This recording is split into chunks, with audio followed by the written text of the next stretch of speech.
Vous connaissez ce sentiment. Vous vous levez à 4 heures du matin. Vous préparez votre matériel la veille avec un soin maniaque. Vous arrivez sur ce fameux poste, celui qui a l'air tout simplement parfait. Des nénuphars, une belle cassure, pas un bruit de moteur à l'horizon. Et puis, la douche froide.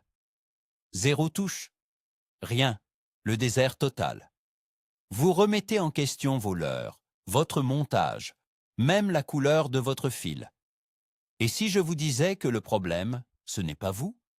Et si je vous disais que ce spot magnifique était en fait un véritable cimetière aquatique, avant même que vous n'ayez posé le pied sur la berge? Aujourd'hui, on va parler d'un sujet qui fâche. On va voir comment repérer ces spots de rêve qui sont en réalité complètement cramés par la pression de pêche. Je vous garantis qu'après avoir entendu ça, vous ne regarderez plus jamais votre rivière de la même façon. Et d'ailleurs, posez-vous la question. Combien de fois avez-vous insisté sur un poste juste parce qu'il était beau à l'œil humain, sans penser à ce qui se passe sous l'eau? Dites-le moi dans les commentaires, on va voir qui est le plus honnête. La pêche, c'est souvent une histoire de vieilles habitudes. On nous a toujours dit qu'un bel arbre couché dans l'eau, c'était le paradis du brochet ou du cendre. On a tous ce fameux tonton ou ce grand-père qui nous expliquait que les poissons attendent sagement au même endroit, génération après génération. Alors, on fait tous la même erreur. On se gare au parking le plus proche. On marche 50 mètres sur un sentier ultra battu. Et on lance exactement là où 1000 autres gars ont lancé la semaine dernière. Le problème, c'est que les poissons ne sont pas idiots. La pression de pêche est devenue dingue ces 10 dernières années. Le matériel a évolué, les sondeurs sont partout. Pourtant, on continue d'aborder les berges avec une naïveté déconcertante. On pense que parce que le spot correspond à la photo parfaite des magazines de pêche, le poisson va sauter dans l'épuisette. Mais la réalité est brutale. Les poissons associent désormais certains bruits, certaines vibrations et même certains profils de berge au danger absolu. Comprendre cela, c'est la première étape pour arrêter de perdre son temps et commencer à vraiment pêcher. L'illusion du parking facile. Commençons par le commencement. Vous arrivez au bord de l'eau au petit matin. Le soleil commence à peine à pointer le bout de son nez. Il fait frais, il n'y a pas un souffle de vent. Vous trouvez une place de stationnement parfaite, juste à côté de l'eau. Une petite clairière bien dégagée vous attend pour poser vos affaires. Vous vous dites que c'est votre jour de chance. Eh bien, détrompez-vous immédiatement. Si l'accès est facile pour vous, il est facile pour tout le monde. Ce petit coin d'herbe bien tassé, ce n'est pas la nature qui l'a fait. Ce sont des centaines de bottes et de chaussures de randonnée qui ont piétiné la berge avant vous. Chaque caillou a été retourné, chaque branche gênante a été coupée au couteau de poche. Et vous croyez vraiment que les poissons trophées nagent encore tranquillement sous vos pieds? Sous la surface, le fond est probablement tapissé de leurres perdues, de morceaux de tresse arrachés et de plombs coincés dans les roches. Les poissons ont une mémoire. Quand une zone subit un tel passage, les plus gros spécimens déguerpissent très vite. Ils laissent la place aux petits sujets imprudents, et encore. Si vous pouvez sortir de votre voiture et commencer à pêcher en moins de 2 minutes chrono sans faire d'effort, vous êtes très probablement sur un poste complètement mort. L'erreur classique du pêcheur paresseux, c'est de croire que le poisson va venir à lui. Les traces sur la berge ne mentent jamais. Regardez bien autour de vous avant même de monter votre canne. La berge est un livre ouvert pour celui qui sait la lire. Vous voyez ces traces de boue glissantes qui descendent doucement vers l'eau? Vous remarquez ces bouts de fil de nylon fluo abandonnés dans les buissons? Ou pire encore, ces emballages vides d'hameçons ou ces boîtes d'asticots qui traînent dans les herbes hautes? Ce n'est pas juste un problème de pollution. C'est un énorme gyrophare rouge qui hurle que ce spot est surpêché. Posez votre sac. Respirez l'air du matin et réfléchissez une seconde. Si la berge ressemble à une autoroute un jour de grand départ en vacances, l'eau juste devant l'est tout autant. Les poissons ressentent les vibrations de nos pas. Quand un bataillon de pêcheurs vient taper des pieds tous les week-ends sur le même mètre carré de terre, l'onde de choc se propage dans l'eau. Les prédateurs associent ces bruits lourds et répétitifs à un danger mortel. Ils ne restent pas dans la zone de frappe. Ils se décalent de 10, 20 ou 50 mètres, là où la berge est inaccessible pour nous. Donc, si vous voyez que l'herbe est rasée par les piétinements, fuyez. Ne perdez pas votre précieuse matinée à peigner une zone désertée par les beaux poissons. Prenez votre courage à deux mains et marchez un peu plus loin. Le silence trompeur du beau matin. On aime tous ces matins de brume sur l'étang. L'eau est lisse comme un miroir. Pas un seul clapotis. Vous lancez votre leurre souple et le bruit de son impact à la surface résonne comme un coup de fusil dans la vallée. C'est poétique, c'est magnifique. Mais parfois, cette immobilité absolue est un très mauvais signe. Un poste vivant, c'est un poste où il se passe des choses. Des alevins qui sautent, des chasses au loin, des oiseaux qui plongent, des ronds à la surface.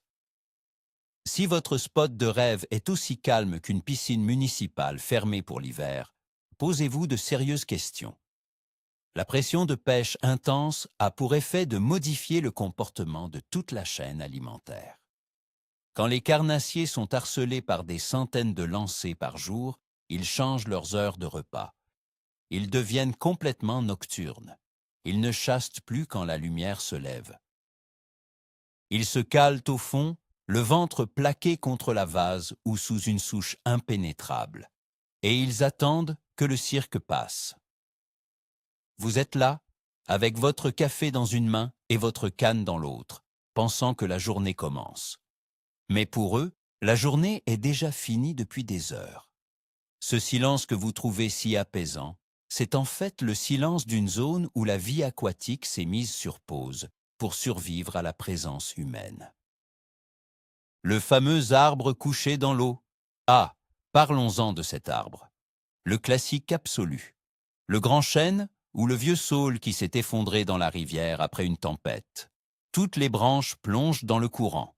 C'est le spot de manuel par excellence.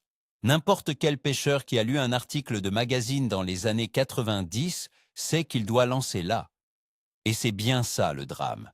Ce spot est tellement évident qu'il attire les pêcheurs comme la lumière attire les moustiques en plein été. Imaginez la scène. Un pêcheur arrive le lundi, lance un gros poisson nageur et accroche une branche. Il tire comme un fou, fait un boucan d'enfer et finit par casser. Le mardi, un autre vient gratter le fond avec un montage lourd et passe une heure à taper le bois avec ses plombs. Le mercredi, un petit bateau passe et s'ancre juste au-dessus en faisant tomber une ancre de 5 kilos sur le fond. Vous arrivez le samedi matin, gonflé à bloc, vous lancez précisément au ras du tronc. Et vous vous étonnez de ne rien prendre? Cet arbre n'est plus un abri pour les poissons. C'est devenu une zone de stress permanent. Les brochets et les black bay ont vite compris que se cacher là, c'est recevoir des morceaux de plastique sur la tête tous les jours. Ils ont quitté cet arbre évident pour aller se planquer dans un petit trou d'herbe insignifiant, 10 mètres plus bas, que personne ne regarde jamais. L'eau trouble et les particules en suspension. Regardez l'eau devant vous. Quelle est sa couleur? Quelle est sa texture? Beaucoup de pêcheurs regardent la surface, mais très peu analysent ce qui se passe juste en dessous. Vous arrivez sur ce petit bras de rivière tranquille. L'eau devrait être relativement claire. Pourtant, vous remarquez une légère teinte marron, comme un nuage de poussière sous-marin qui stagne près du bord. Ce n'est pas forcément naturel. Parfois, c'est la preuve irréfutable que quelqu'un est passé juste avant vous. Un pêcheur qui a pataugé lourdement dans la vase pour décrocher son leurre. Un pêcheur au cou qui a balancé 3 kilos d'amorce massive il y a 2 heures, créant une zone de brouillard artificielle. Ces signes ne trompent pas. Si l'eau est anormalement piquée par rapport au reste du cours d'eau, le spot est brûlé pour la matinée. Les poissons sauvages détestent les perturbations soudaines de leur environnement. Si la vase est soulevée sans raison naturelle, comme une forte pluie, ils se mettent en alerte rouge. Leurs sens latéraux détectent les sédiments anormaux. Ils ferment la gueule et refusent toute attaque. Au lieu de vous acharner dans cette soupe boueuse laissée par le passage d'un homme en bottes en caoutchouc, continuez votre chemin. Cherchez de l'eau vierge, de l'eau qui n'a pas été brassée par la maladresse humaine depuis la veille. L'absence totale de poisson fourrage. C'est une règle de base que l'on a tendance à oublier quand on est obnubilé par la recherche du gros carnassier. Pas de manger, pas de mangeur. Vous êtes posté sur votre coin de paradis. Vous avez l'équipement parfait. Mais penchez-vous un peu sur l'eau claire près des herbiers. Est-ce que vous voyez des petits gardons? Est-ce qu'il y a des ablettes qui bougent à la surface? Des petits alevins qui s'enfuient à l'approche de votre ombre? Si la réponse est non, vous avez un gros problème. Un spot qui a l'air parfait structurellement, mais qui est vide de petites fritures, est un spot mort. Pourquoi le fourrage a-t-il disparu?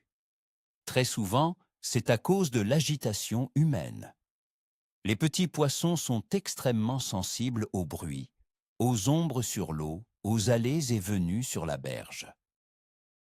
Si un campement de pêcheurs a passé la nuit ici à faire du feu, à rire fort et à éclairer l'eau avec des lampes frontales, tout le poisson blanc s'est enfui dans la nuit.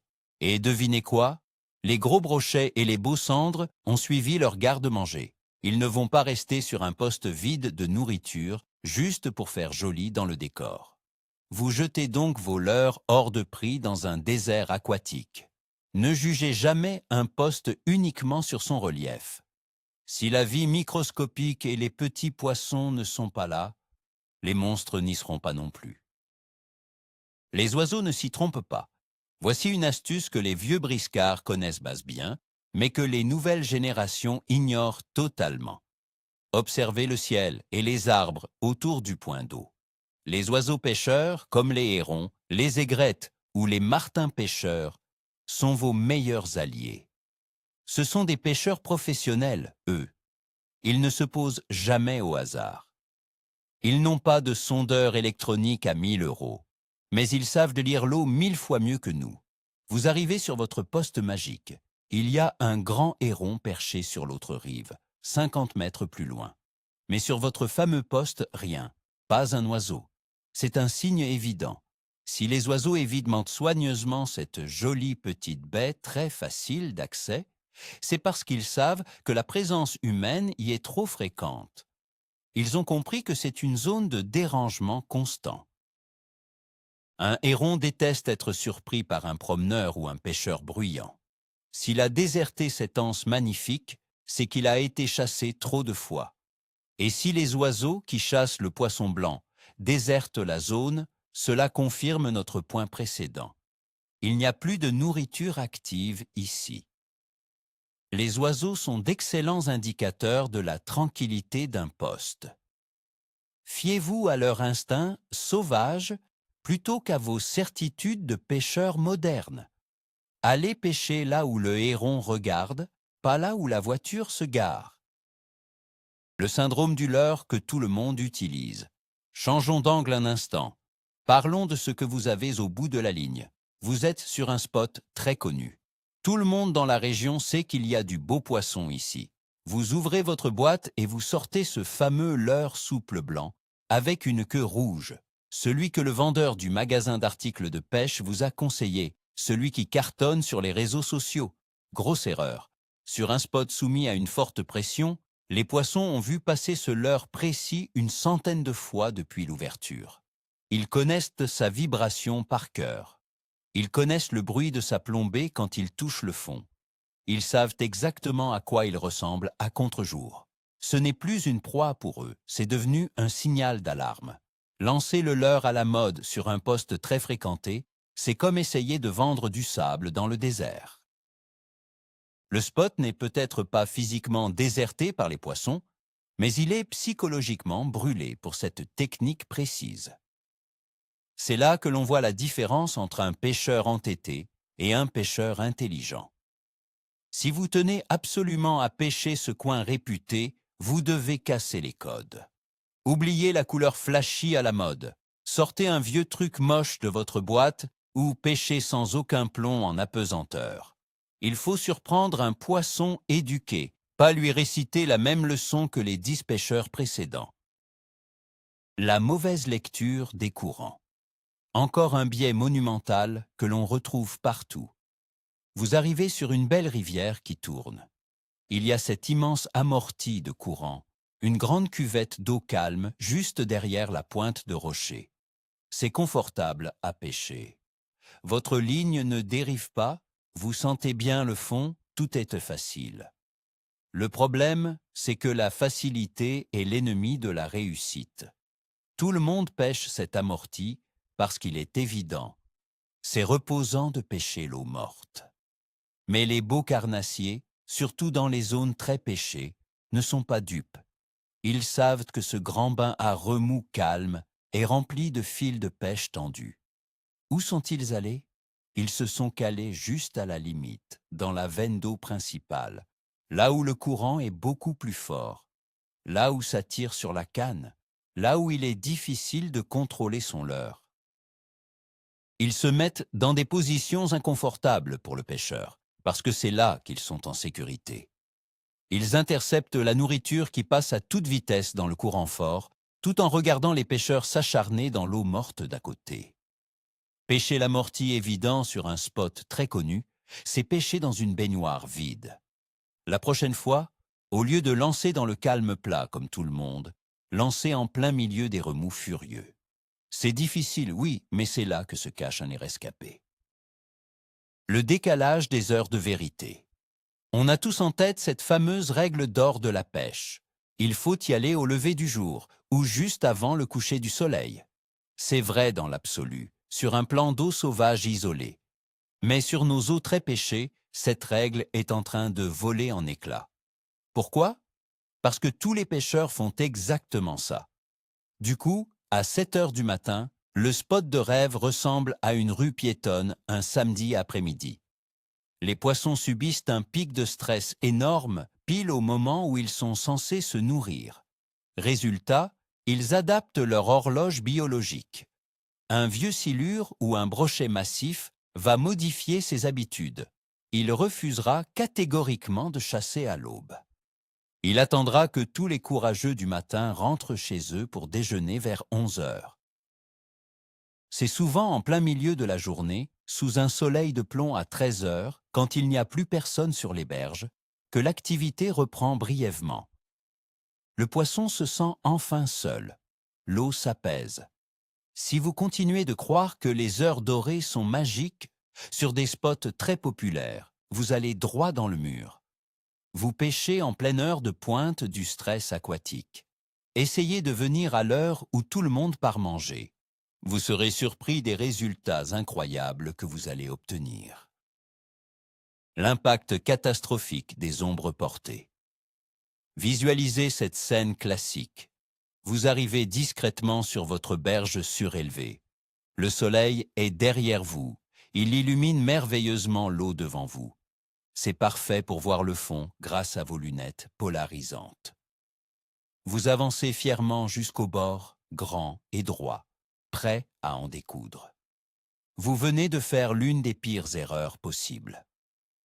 Avec le soleil dans le dos, votre corps projette une ombre géante qui s'allonge directement sur la zone de pêche.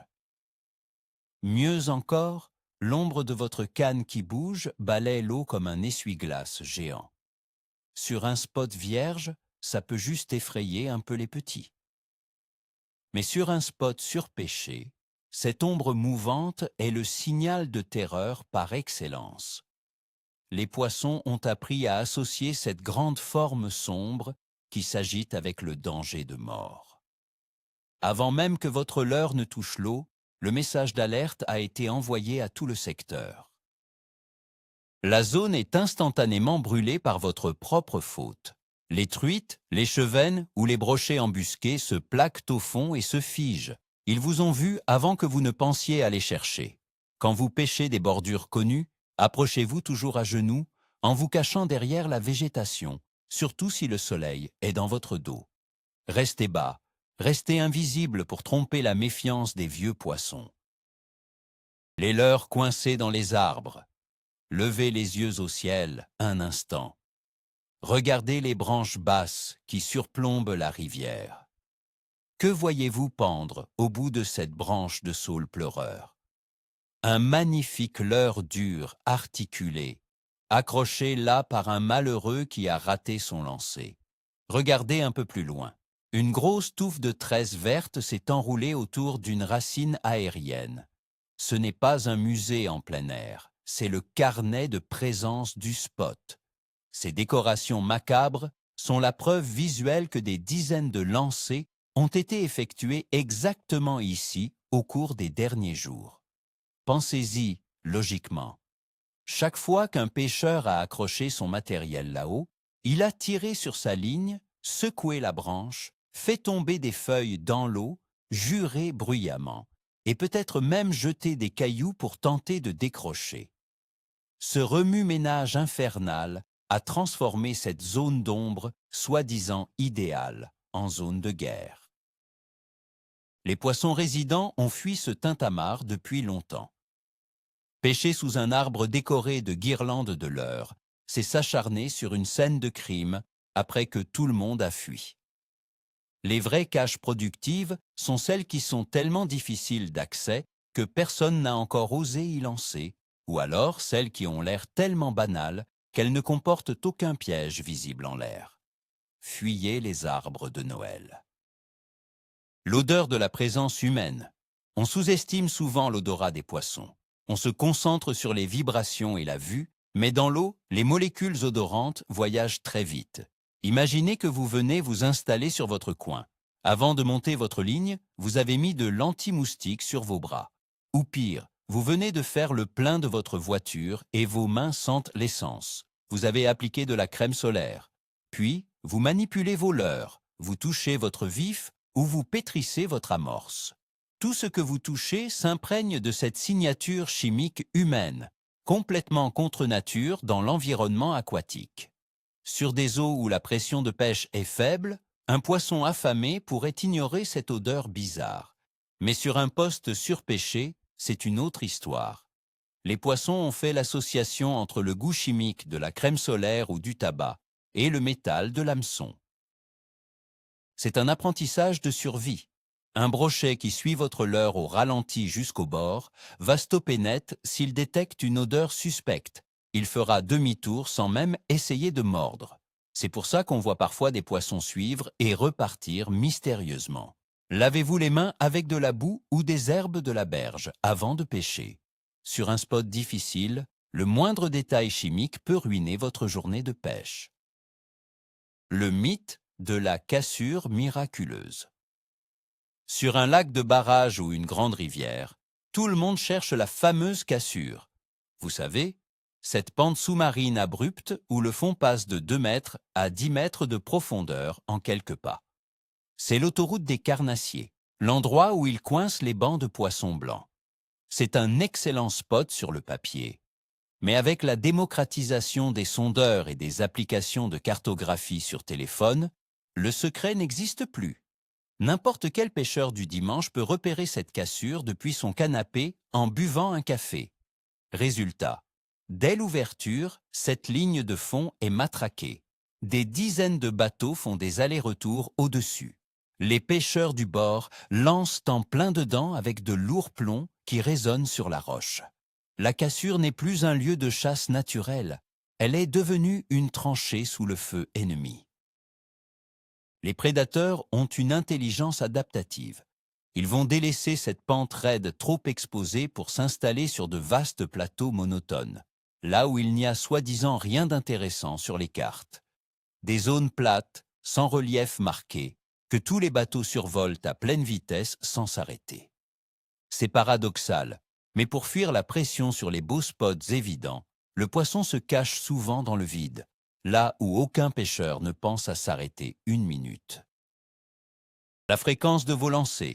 Analysez votre propre comportement une fois arrivé sur le spot. Vous êtes excité, vous voulez couvrir un maximum de terrain. Vous lancez, vous ramenez vite, vous relancez immédiatement 1 mètre plus à gauche. Vous battez l'eau avec frénésie. En faisant cela sur un petit spot très connu, vous ne faites qu'aggraver la situation. Si le poste a déjà été matraqué la veille, l'eau a besoin de repos. En enchaînant 30 lancers en 5 minutes, vous créez un boucan infernal sous l'eau. Les fils qui coupent les plats surface, le plomb qui tape les cailloux, le leurre qui éclabousse violemment.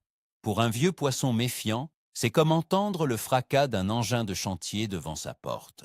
Il va s'enfoncer encore plus profondément dans sa cachette secrète. Parfois, la meilleure approche sur un poste de rêve qui semble mort, c'est la patience extrême. Faites un seul lancer, parfaitement calculé. Laissez couler doucement. Animez de façon minimaliste, très lentement. Faites des pauses de plusieurs dizaines de secondes sur le fond. Agissez comme une proie mourante qui ne fait presque pas de bruit, pas comme un objet motorisé pressé d'en finir. C'est souvent cette lenteur, ce silence retrouvé, qui finira par déclencher la touche réflexe d'un poisson apathique. Moins vous lancez, mieux vous pêchez. La taille du poisson diminue d'année en année. C'est un phénomène très intéressant à observer si vous fréquentez le même étang ou la même rivière depuis longtemps. Vous vous souvenez qu'il y a 5 ans, on sortait régulièrement des brochets de plus de 80 cm sous ce fameux pont de pierre. Aujourd'hui, on ne prend plus que des petits sujets nerveux de 40 cm, et encore, uniquement les bons jours. Beaucoup de gens mettent ça sur le dos de la météo ou de la malchance.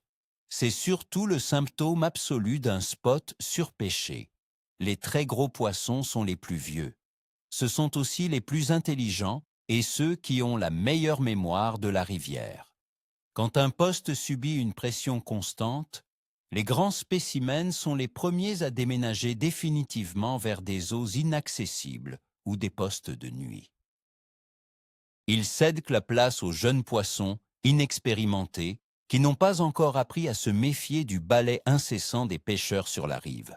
Si sur votre spot favori, la taille moyenne des captures est en chute libre malgré vos efforts constants, c'est le moment de regarder la vérité en face. Le poste n'est pas mort de faim, il est mort de peur. Les monstres sont toujours là, mais ils ont compris que ce pont particulier était le pire endroit pour vivre en paix. Le piège de la paroi. Il existe souvent une technique reine sur certaines eaux. Par exemple, sur ce canal en particulier, on raconte que le cendre ne mord qu'aux petits poissons morts maniés. Tout le monde, absolument tout le monde, vient pêcher avec ça. Les habitués ne jurent que par cette technique. Ils affirment haut et fort que si ça ne mord pas comme ça, il n'y a rien à faire du tout. C'est une énorme erreur de jugement. Quand un spot est pilonné avec un seul type d'appât pendant des mois, les carnassiers développent une méfiance absolue envers cette présentation spécifique. Ils voient descendre une proie avec un fil de nylon qui remonte vers la surface. Pour eux, ce n'est plus un repas facile, c'est une alarme géante qui clignote. C'est exactement le moment idéal pour faire le contraire de la masse. Arrivez sur ce poste où tout le monde fait la même chose et sortez un gros leurre souple noir ou un bout de ferraille brillant à gratter sur le fond. Vous allez passer pour un fou aux yeux des anciens assis sur leur chaise pliante. Mais le poisson découvrira une vibration nouvelle, une silhouette inédite qu'il n'associe pas encore au danger habituel. Sur un spot brûlé par l'habitude des autres, l'originalité totale est votre arme la plus puissante pour réussir votre journée. L'observation du comportement des autres pêcheurs. Au lieu de regarder l'eau tout le temps en serrant les dents, prenez 5 minutes pour observer vos collègues sur les berges d'en face. Regardez comment ce monsieur avance. Il marche à grands pas, claque la portière de sa voiture bruyamment, plante ses supports de canne violemment dans la terre avec une grosse pierre.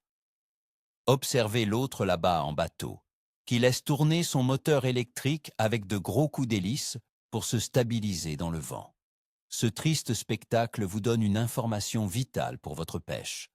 si les autres pêcheurs autour de vous se comportent comme un troupeau d'éléphants dans un magasin de porcelaine, votre poste va être inexploitable pendant des heures.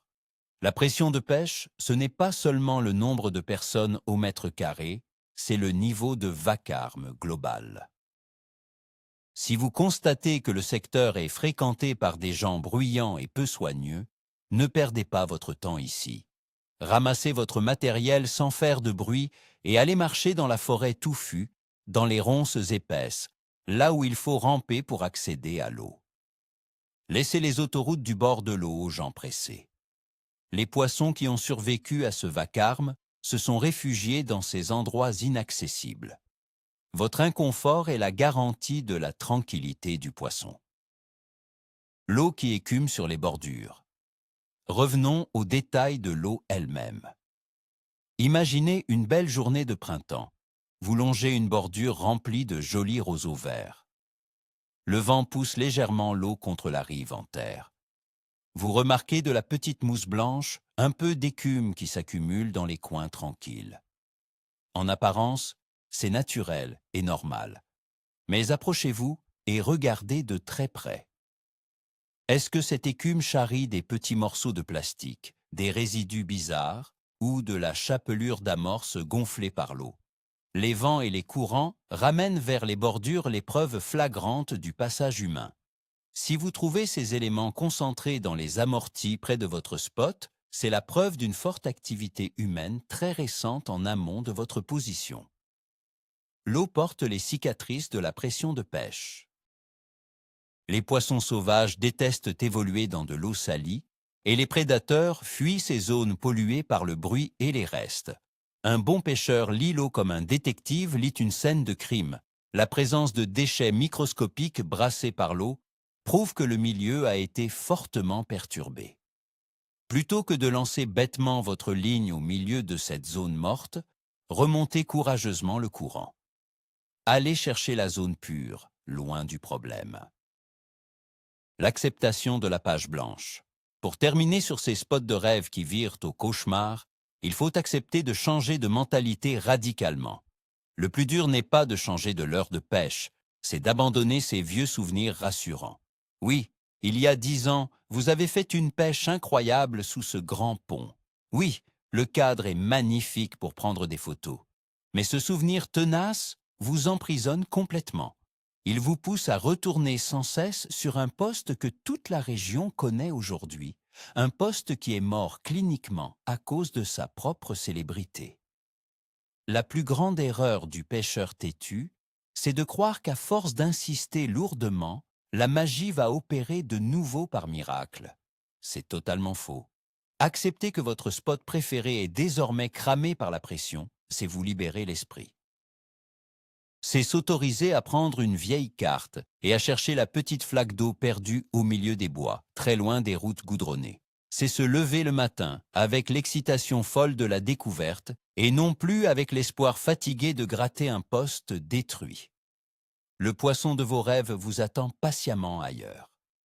Il nage dans un endroit laid, difficile, plein de moustiques et d'orties, là où personne ne veut aller.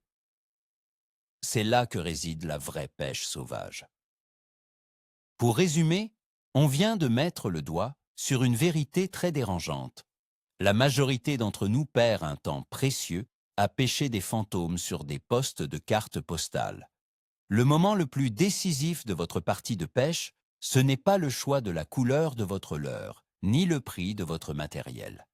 C'est l'instant où vous sortez de la voiture et décidez d'ignorer le spot facile pour marcher 2 kilomètres à travers les ronces. Le véritable tournant, il est là. Le pire ennemi du pêcheur moderne, ce n'est pas la météo, ni la température de l'eau.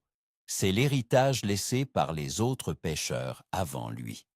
Comprendre la psychologie du poisson face au stress quotidien de la présence humaine, ça change absolument toute l'approche de notre passion.